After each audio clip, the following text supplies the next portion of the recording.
Hi, I'm Natalie Hale of Special Reads for Special Needs. And today I'm going to make a very brief video of how to create personal pages. In my book, Whole Child Reading, I go into detail and explain about how to create personal books.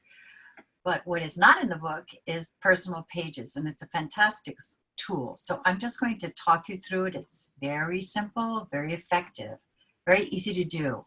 So I'm going to share my screen and show you just a couple of slides. Here we go. So,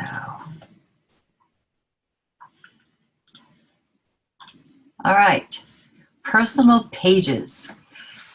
This student is reading one of his personal pages. It's a super motivator. If you know my work at all and the Whole Child Reading book, you know that we're all about high interest, high motivation, creating enthusiasm and confidence.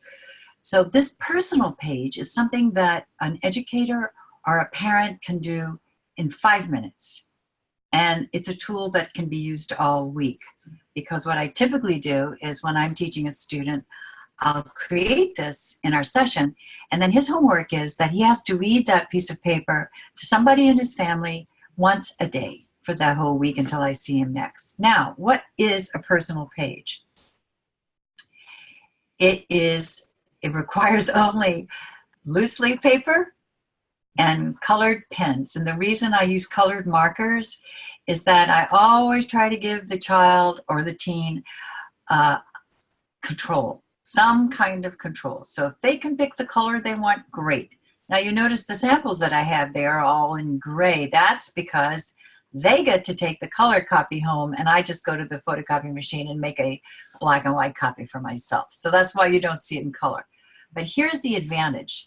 Now those are four different personal pages. Sometimes I'll do 2 pages depending on the level of the student, but typically you can just do 1 page. So why is this so great? It's fast. You do it by hand. Just print very neatly and leave big spaces between every single word. See, you can see that in the samples. Large spaces between the words. It's fast. It's easy, super easy. Kids love it. And you can use it at home and at school. And it's a great tool for generalizing vocabulary. And what I mean by that is, okay, great, they're working on a certain word list for the week or for the month, or you're working on one of my high-frequency word books with them so that they can master each level of the Dolch list or the Fry list. But how can you know if they're just reading it because they've memorized the page? Our kids are fantastic memorizers, but that doesn't mean that they're able to generalize it. So we want them to be able, of course, to read that certain word in any setting, any size, any content.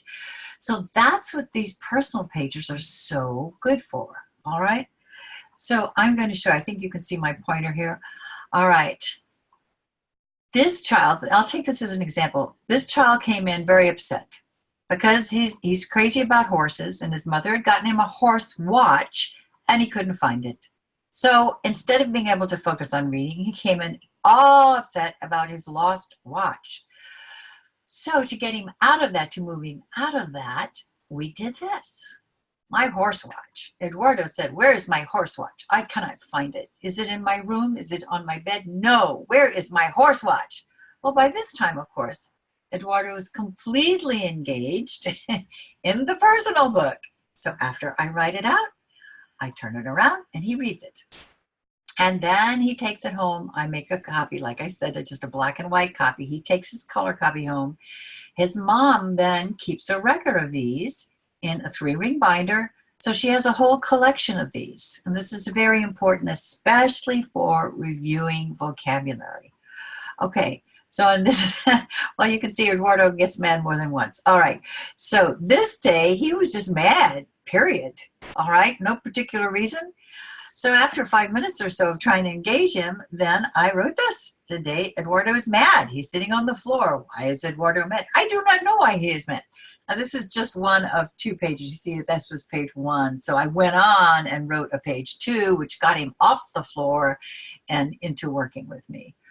All right, so here, it always has to be something the child loves or the teen loves. This was for a teenager. My iPad, oh, I love it, love it, love it. I listen to Adele, etc., etc., etc.